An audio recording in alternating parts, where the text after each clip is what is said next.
I'm Sam Sutherland, a former music journalist and failed TV personality, and End Hits is where I count down the best things that I heard about in the last week with no consideration for numeric consistency or any kind of consistency whatsoever. Just not a real consistent dude in the end.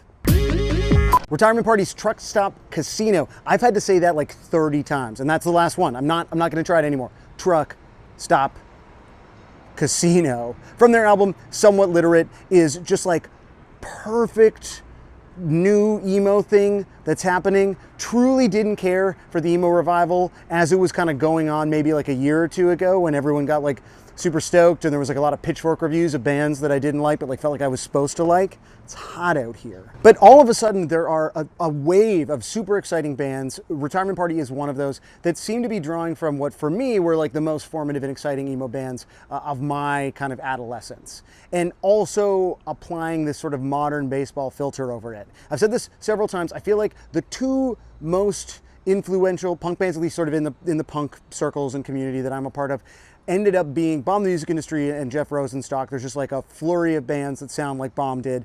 And then modern baseball. Like somehow all of these bands all sort of sound like modern baseball. And so this has a little bit of that, but it's much more kind of American football, that like classic kind of second wave American emo that I fell so in love with when I was full of feelings instead of nothing, instead of being full of nothing. And so this just has all of that like noodly technical excitement to it, but with real sort of emotional gravitas and just like unbelievable melodies.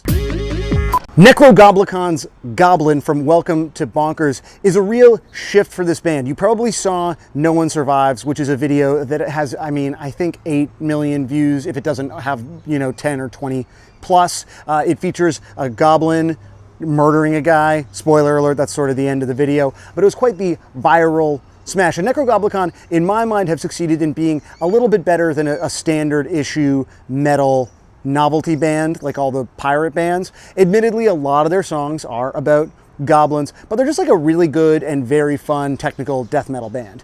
But Goblins is like a ballad about believing in goblins, and it's delivered with such beautifully straight-faced sincerity that if your gateway into this band was No One Survives, if you'd listened to their previous records and heard them sort of just be like very sick and very tight, but very fun, this, again, as straight-faced as maybe a stretch, the voice is sort of like over the top and melodramatic, but it's still like an A+ power ballad from a band that I would not suspect of having it in them. And I think it frames the entire band's history in a really interesting way that some of their other material doesn't really. And overall, I think Welcome to Bonkers is an insanely sick record, but this is the big money closer, just kind of seals the deal that this band is not just doing like hack novelty shit.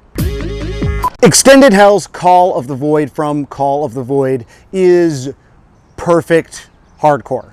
It reminds me of the sort of like real like downtown ass hardcore that really obviously defined New York hardcore, but also bands like No Warning, who admittedly were suburban, but in particular on their most recent record, it feels like this is a band that's like steeped in living in the middle of the city, probably because in the case of No Warning, there was a song called, In the City, but it has that vibe. Like when I walk through a city like Toronto, this is like the feel of that in the dead of this like horrid summer heat that I'm currently, for some reason, outside sweating through, in the middle of the sort of just the people and all the fucking shit, man, the subway that doesn't work and the streetcars that get flooded. You guys miss this. There's like flooded streetcars. Like, been pointing that way a lot on this, but flooded ass streetcars. And so Extended Hell for me just perfectly capture that energy of what just a great contemporary hardcore band can be, that certainly nods to and respects the roots of New York hardcore, but is absolutely doing a sort of modern contemporary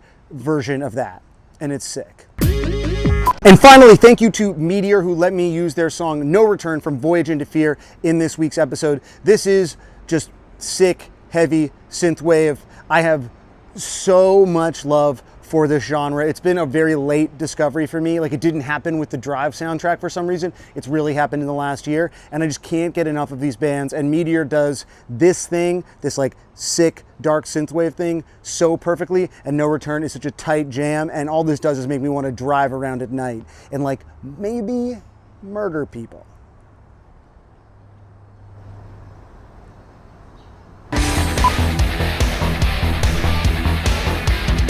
You can, of course, subscribe to End Hits in newsletter form. The link is in the description. It's all these songs. Also, there are links to all these songs in the description. In the last week's video, people were like, where are the links? And I was like, they're in the description. Everything's in the description. Do you need to say that? It's like asking people to subscribe.